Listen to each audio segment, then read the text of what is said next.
السلام علیکم، اس چینل پر خوش آمدید۔ سوال: وسائل سے کیا مراد ہے؟ جواب: وسائل سے مراد ہمارے ارد گرد بہت سی چیزیں پائی جاتی ہیں جن کو استعمال کر کے ہم اپنی ضروریات پوری کر سکتے ہیں۔ سوال: وسائل کی کتنی اقسام ہیں اور ان کے نام کیا ہیں؟ جواب: وسائل کی 3 اقسام ہیں، ان کے نام یہ ہیں: قدرتی وسائل، انسانی وسائل، سرمایہ کے وسائل۔ سوال: قدرتی وسائل سے کیا مراد ہے؟ جواب: قدرتی وسائل سے مراد وہ تمام وسائل ہیں جو قدرتی طور پر موجود ہوں۔ سوال: قدرتی وسائل میں کیا کیا چیزیں ہیں؟ جواب: قدرتی وسائل میں یہ چیزیں ہیں: سورج، پانی، جانور، درخت۔ سوال: انسانی وسائل سے کیا مراد ہے؟ جواب: انسانی وسائل سے مراد وہ لوگ ہیں جو کام کرنے کی مہارت، ہنر، صلاحیت رکھتے ہیں۔ سوال: سرمایہ کے وسائل سے کیا مراد ہے؟ جواب: سرمایہ کے وسائل سے مراد انسان کی تیار کردہ ایسی اشیاء ہیں جن کو استعمال کر کے دولت کمائی جاتی ہے۔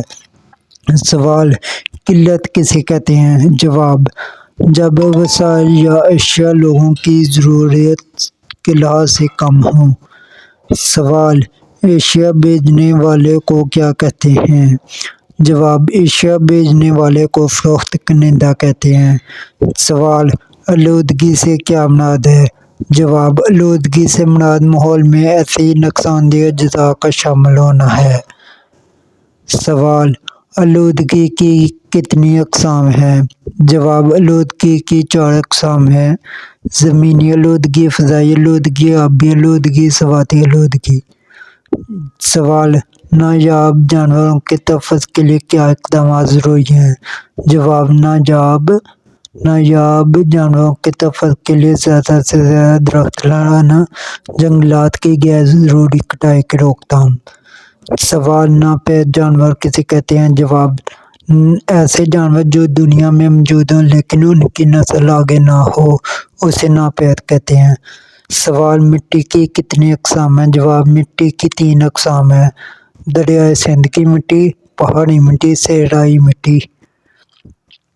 سوال: جنگلات کی کتنی اقسام ہیں؟